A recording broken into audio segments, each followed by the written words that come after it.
hangin ay umaplos sa mga malutong na dahon na nakakalat sa buong sementeryo ng St. Agnes. Ang kanilang sayaw ay malambot at walang direksyon sa ibabaw ng mga marmol na puntod. Tumayo si Julie, suot ang kanyang manipis na pangginaw. Ang tela nito ay dumidikit sa kanyang balat na parang ayaw niyang harapin ang lamig ng umaga ng mag-isa.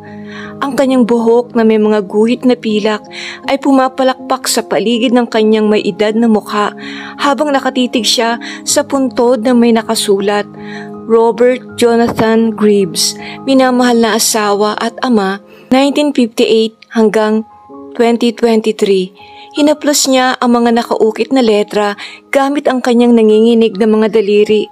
Kumislap ang kanyang mga mata. Hindi ko alam kung paano pa ako tatagal, Rob. Anya, ang mga salitang ay nagbabaga habang lumalabas sa kanyang bibig. Nagigising ako, nakaupo sa walang laman na kusina at naghihintay na may tatawag sa telepono. Si Drew ay masyadong abala sa kanyang sinimulang negosyo. Si Mega naman, palagi siyang nasa sarili niyang mundo. Nabigo ang kanyang boses. Hindi man lang nila tinatanong kung kumain ako, kung nakapagpabayad pa ba ako ng mortgage para sa bahay. Niyanig ang kanyang mga balikat habang tumatawa siya ng may kapaitan. Kung andito ka lang, Rob, sasabihin mo na ang Diyos ang magbibigay, Jules. At iirapan lang kita at sasabihin kong matigas ang ulo mo at nangangarap ka lang. Lumuhod siya, inilagay ang isang puting liryo sa basang lupa. Pero parang nawawala na ang pananampalataya ko, Rob. Pati na ang aking pag-asa. Lahat.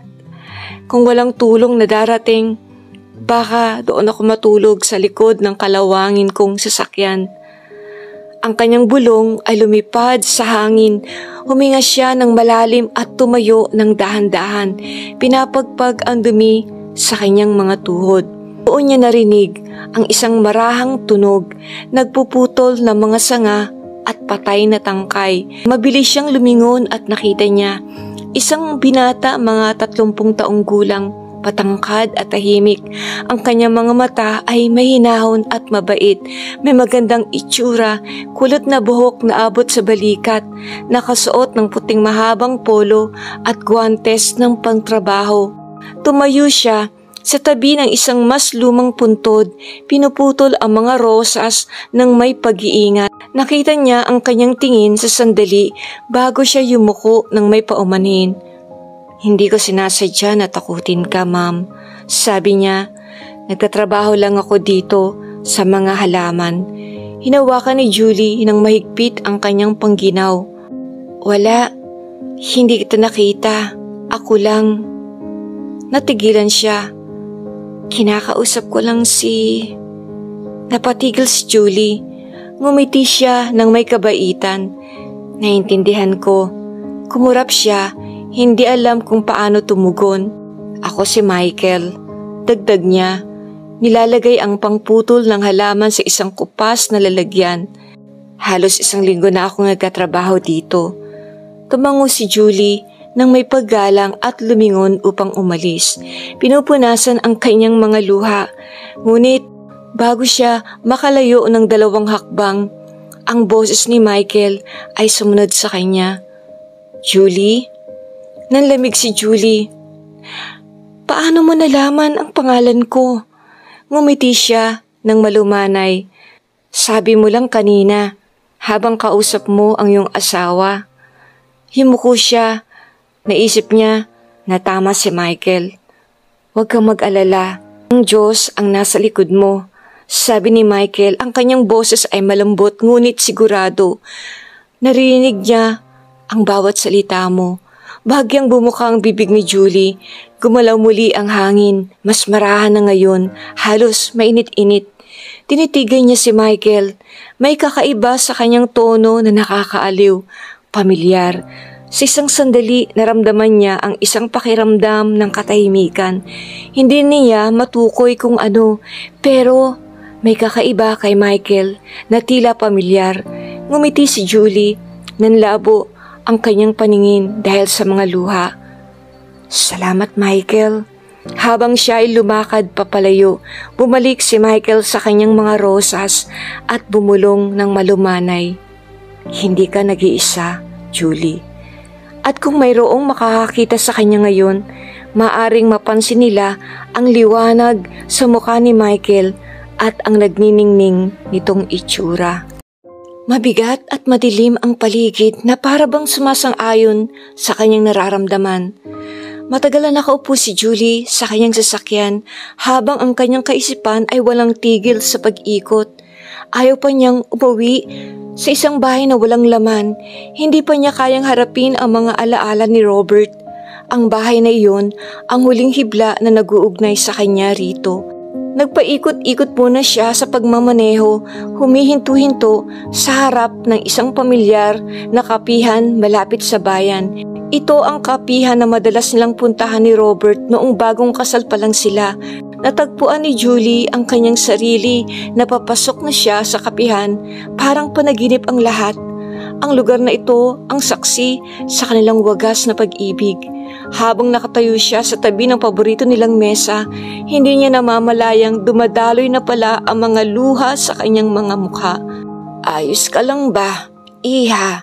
Tanong ng isang matandang babae sa likuran niya. Bahagyang nahiya si Julie, pinunasan ang mga luha at bahagyang ngumiti. "Wala po ito," sagot niya. "Naalala ko lang po si Robert." Tinignan niya ang matanda. "Dito kami laging nakaupo, sabay turo sa mesa. Dito namin binuo ang aming mga pangarap sa munting sulok na to." "Talaga? Mabuti yan," sabi ng matandang babae. "Pwede ko bang itanong, nasaan na si Robert?" Yumakap sa kanya ang init ng kapihan. Tila isang pamilyar na yakap, kabaligtaran sa lamig na bumabalot sa kanyang puso. Ang halimuyak ng kape at tinapay na dati nagbibigay ng ginhawa habang sila'y nagtatawanan. Ngayoy, tila paalala ng mga bagay na nawala. Siya, naputol. Ang tinig ni Julie, dala ng bigat ng 2 taong pagdadalamhati. Wala na si Robert. 2 taon na. Mahina niyang pulong. Halos hindi marinig sa mahina, ngunit buhay na ingay ng kapihan. Lumambot ang mga mata ni Angelique ng may pangunawa. "Ikinalulungkot ko," sabi niya. "Nauunawaan ko ang ganyang uri ng sakit. Sakit ng pagkawala ng isang taong mahal mo." Tumigil siya at pagkatapos ay isang malambot na ngiti ang dumampi sa kanyang mga labi. "Alam mo, Julie, mayroon akong isang mahal na kaibigan. Ang kanyang pangalan ay Abigail. Nawalan din siya ng asawa. Ilang taon na ang nakaraan. Naintindihan niya ang pinagdaraanan mo ngayon at ang bigat ng dinadala mo." Kumislap ang mga mata ni Julie. Kailangan niya ng isang kaibigan gaya ni Abigail na makakaunawa sa kanya. "Sa palagay ko, ikaw at si Abigail ay bagay na maging magkaibigan. Gusto mo ba siyang makilala? Kung gusto mo, pwede tayong magkita muli dito sa susunod na linggo." Gusto kong gawin yun, Angelique. Salamat. At sa bawat linggo, nagkikita sina Julie, Angelique at Abigail sa kapihan. Nagbahagi sila ng mga kwento, luha at mga sandali ng pangunawa. Ibinahagi ni Abigail kung paano lakbayin ang kalungkutan ang pag-iisa niya sa buhay. Natagpuan ni Julie ang isang pakiramdam ng pagkakaibigan na hindi niya namamalayang nawala sa kanya. Ngunit sa labas na mapang-aliw ng mga pader ng kapihan, ang katotohanan ng buhay ay hindi matatakasan. Ang bigat ng mga bayarin sa bahay na lagpas na sa itinakdang petsa ay lumalaki araw-araw. Ang banta ng pagkawala ng bahay, ang huling pisikal na ugnayan niya kay Robert ay isang malaking anino na tila sumusunod sa kanya. Desperado, nagpasya si Julie na subukang makita si Megan. Ang kanilang relasyon ng anak ay medyo hindi ayos matapos ang pagkamatay ni Robert. Isang malaking puwang ng pagdadalamhati at sama ng loob ang naghiwalay sa kanila. Dahil sa isang marupok na pag-asa, natagpuan ni Julie ang kanyang sarili na nakatayo sa harap ng balkonahe ni Megan habang ang langit ay madilim at kulay itim at abo ito. Ang pamilyar at matamis na amoy ng mga bulaklak ay nakabitin sa hangin, isang amoy na minahal ni Robert. Isang bukol ang nabuo sa lalamunan ni Julie. Dapat ba siyang kumatok? Dapat ba siyang umalis at igalang ang katahimikan ni Megan? Sa bintana ng sala, nakita niya ang isang figura na gumagalaw. Si Megan.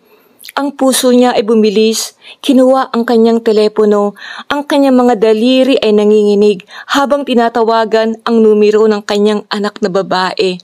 Sumagot si Megan sa ikatlong tunog, ang kanyang boses ay malamig. Hello? Megan? Anak? Ako ito. Ang boses ni Julie ay bahagyang nanginig. Pwede ba kitang makita ngayong gabi? Kahit saglit lang, isang mahaba, mabigat na katahimikan ang lumawak sa linya. Pagkatapos ang boses ni Megan, malamig at patag ay tumusok sa tahimik na gabi. Ma'am, hindi ngayon. Wala ako sa bahay at abala ko. Isang alon ng hindi pagkaniwala ang bumalot kay Julie. Nakita niya ang anino na gumagalaw sa likod ng kurtina. Megan, anya, ang boses niya ay may bahid ng kalituhan at sakit. Bago siya makapagsalita ng isa pang salita, bigla na lang naputol ang linya. Ang biglaang katahimikan ay umalingaw-ngaw sa kawalan sa dibdib ni Julie. Bakit? Bakit siya nagsinungaling? Bakit niya ako tinanggihan? Tumayo si Julie na nanlalamig sa balkonahe. Ang telepono ay nakadikit pa rin sa kanyang tenga. Ang bigat ng kanyang pagdadalamhati ay pinagsama-sama ng matinding sakit ng kasinungalingan ng kanyang anak na babae. Ang kadiliman sa paligid ay tila lumalalim na sumasalamin sa lumalaking kawalan ng pag-asa sa loob niya. Ang bahay, ang kapihan, ang sarili niyang anak, ang lahat ba ng mga angkla ng kanyang nakaraan ay nadudulas. Tumingin si Julie sa kanyang nanginginig na mga kamay. Ang singsing na bigay sa kanya ni Robert ay nasa kanyang mga daliri pa rin. Dahan-dahan siyang tumalikod at bumaba sa hagdan. Ang kanyang mga binti ay manhid, ang kanyang espiritu ay mas mabigat kaysa dati. Ang langit ay madilim at maabo, habang ang mabibigat na ulap ay bumabalot sa araw ng hapon. May lamig sa hangin at ang hangin ay bumulong sa mga puno tulad ng isang tahimik na buntong hininga. Ipinarada ni Julie ang kanyang sasakyan sa makitid na daanan ng sementeryo at lumabas. Hinawakan ang kanyang pangginaw ng mahigpit. Ang basang damo ay tumagos sa kanyang mga sapatos habang dahan-dahan siyang lumakad patungo sa puntod ni Robert. Dama niya na ang bawat hakbang ay mas mabigat kaysa sa huli, na may bigat ng alaala at kalungkutan. Tumigil siya sa harap ng simpleng pinakintab na puntod na may nakalagay na pangalan ni Robert at ang mga petsa ng nagmamarka sa kanyang maikling buhay. Isang mahinang hininga ang lumabas sa kanyang mga labi habang lumuhod siya at hinaplos ang mga nakaukit na letra. Miss na kita, Robert. Pulong niya. Ang kanyang boses ay nanginginig habang ibinababa niya ang kanyang tingin. Tumigil siya. Doon, nakapatong ng maayos sa ibabaw ng puntod ni Robert ang isang sariwang palumpon ng tulips, puti at dilaw. Ang mga paborito ni Robert. Kumurap si Julie, nalilito. Sino? Isang tinig sa likod niya ang nagpasindak sa kanya. Ako. Mabilis na lumingon si Julie at nagulat na makita ang isang pamilyar na mukha. Si Michael, ang tahimik na binatang hardinero na nakilala niya noong nakaraang linggo. Anong ginagawa mo dito? Ngumiti si Michael ng malumanay. Akala ko lang na gusto niya ang mga ito. Ang mga tulips ay isang mapayapang bulaklak. Iniling niya ang kanyang ulo, pinapanood siya. Salamat Michael, napakabait mo. Tumango siya. Wala kang dapat ipag-alala. Alam ko na ang tulips ay paborito ni Robert. Nanlamig siya, napawi ang kanyang ngiti. Teka, ang bulong ni Julie, paano mo nalaman yun? Wala akong sinabi sa'yo patungkol dito. Tumayo si Michael nang hindi gumagalaw sandali. May katahimikan sa kanyang tingin. Marami akong alam, Julie, sabi niya nang malumanay. Pagkatapos, sa isang tango, siya ay tumalikod at lumakad palayo. Ang kanyang figura ay dahan-dahang nawawala sa pagitan ng mga hanay ng mga puntod. Tumingin si Julie sa likod niya. Ang kanyang puso ay bumibilis. Sino ka, Michael? Bulong niya. Tumingin siya sa langit, ang kanyang mga mata ay malawak, ang hangin ay lumalakas at isang mababang dagundong ng kulog ay umalingaw-ngaw sa itaas. Isang patak ng ulan ang nahulog sa kanyang pisngi at isa pa. Pinahid niya ito kahit hindi niya alam kung ulan ba ito o luha. Siya ba? Si Michael ba? Ay isang anghel? Bulong niya. Pagkatapos ay iniling niya ang kanyang ulo. Sinusubukang itama ang kanyang kaisipan. Hindi posible yun. Nagkataon lang. Ngunit kahit anong tanggi ni Julie, iba ang pakiramdam niya. May kakaiba tungkol kay Michael at hindi niya alam kung ano yun. Ang ulan ay nagsimulang bumagsak ng mas malakas ngayon. Magaan, ngunit matatag. Hindi tumakbo si Julie. Hindi niya binuksan ang kanyang payong. Salip, tumayo siya sa ulan ng kaunti pang sandali. Hinayaan itong hugasan siya. Sa hindi maipaliwanag na dahilan, ito ay nagdulot sa kanya ng aliw. Tulad ng isang tahimik na yakap, tila baga inaabot siya nito. Pagkatapos, dahan-dahan, siya ay tumalikod at lumakad pabalik sa kanyang sasakyan. Nang marating niya ang pintuan ng sementeryo, muli siyang sumilip sa likod. Isang kakaibang pakiramdam ng kapayapaan ang nanatili sa kanyang dibdib. Nakakalito, hindi pamilyar, ngunit malugod. Marahil, hindi siya nag-iisa, gaya ng iniisip niya. Mabigat ang puso ni Julie nang umuwi siya sa kanyang tahanan. Doon lamang niya nadama ang pangungulila. Natuon ang kanyang pansin sa isang lumang album sa ibabaw ng lamesa. Wala sa sariling, kinuha niya ito. Dahan-dahang binuklat ang mga pahina ng lumang album. Malutong dahil sa kalumaan ay tila bumubulong na mga lihim habang binubuksan ang mga ito. Biglang may isang bagay na lumutang at nahulog sa sahig. Isang luma at naninilaw na sulat. Ang mga gilid nito ay lumambot sa paglipas ng panahon. May isang maliit na punit ang gilid nito, tulad ng isang nakalimutan na sugat. Huminto ang kanyang paghinga. Nanginginig ang mga kamay ni Julie nang abutin niya ito. Ang liwanag ng buwan na sumisinag sa bintana ay bahagyang nagliliwanag sa kupas na sulat. Tinitigan niya ito. Tumibok ang kanyang puso ng isang desperadong ritmo sa mga tadyang niya. Sinusubukang maintindihan ang mga multo ng mga salita mula sa malayong nakaraan. Maya-maya, isang mahinang katok ang umalingaw-ngaw sa katahimikan. Nagitla si Julie. Sino kaya ito na kumakatok sa ganitong oras? Nag-atubili siyang pumunta sa pinto at binuksan ito. Nakatayo sa labas ng kanyang balkonahe, nasisinaga ng maputlang liwanag ng buwan ay si Michael. May hawak siyang isang plastic na supot na grocery sa isang kamay at isang maliit na flashlight sa kabila. Ang sinag nito ay pumuputol sa kadiliman. Tumayo si Julie na walang imik. Ang lumang sulat ay pansamantalang nakalimutan sa kanyang kamay. Paano mo nalaman? Ang huli niyang nagawang sabihin. Ang boses niya ay halos isang bulong. Isang malambot na ngiti ang dumapo sa mga labi ni Michael. Marami akong alam, Julie. Pumasok siya nang hindi naghihintay ng imbitasyon. Ang presensya niya ay pumuno sa isang maliit na espasyo na hindi inaasahang init. Dahan-dahan na isinara ni Julie ang pinto. Ang isip niya ay naguguluhan. Pagod na umupo siya sa kanyang upuan. Ang bukas na sulat ay nasa kanyang kamay pa rin. Ang tingin niya ay nakatuon kay Michael. Nakaupo siya sa isang mabigat na katahimikan. Ang bigat ng kalungkutan ay pumipighati sa kanya. Pinanood siya ni Michael. Ang mga mata niya ay puno ng isang malalim na pangunawa. Alam ko rin na hindi ka nag-iisa, Julie, anya, nang malumanay ang boses niya.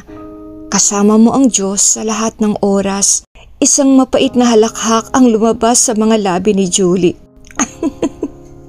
Diyos ba? Talaga? Ang sambit niya, hinanakit sa kanyang tinig. Nawalan na ako ng paniniwala sa kanya noong araw na kinuha niya si Robert mula sa akin. Ang boses niya ay nabasag. Ang luha ay bumubuhos sa kanyang mga mata. Nasaan ang Diyos nung kailangan ko ang pera para bayaran ang aming bahay? Nasaan ang Diyos sa lahat ng ito? Sabihin mo nga sa akin, Michael. Hindi nag-alok si Michael ng walang saysay na mga salita o madaling mga sagot. Tanging tumayo siya roon. Ang tingin niya ay hindi nagbabago, puno ng isang tahimik na lakas na kahit papano ay nakakapanatag at nakakabahala. Pagkatapos ng isang sandali, nagsalita siya. Ang boses niya ay mababa at may pag-aalingaw-ngaw. Hindi ka kailanman iniwanan ng Diyos, Julie. Nandyan siya, kasama mo sa lahat ng oras. Pagkatapos, may isang kamangha-manghang bagay na nagsimulang mangyari. Isang malambot, maningning na liwanag ang lumabas mula kay Michael, simula sa loob at lumalabas. Isang pares ng kahanga-hangang mga balahibong pakpak ang lumutang mula sa likod niya. Napapalibutan siya ng nakakasilaw na liwanag. Ikaw ay isang anghel? Ang nauutal na sabi ni Julie. Ang kanyang luha ay bumubuhos sa kanyang muka, magkahalong pagkabigla at isang umuusbong na pakiramdam ng pagkamangha ang kanyang nadama. Oo, ako nga. Pag-amin ni Michael, ang boses niya ay malumanay. At may mensahe ako mula sa Diyos.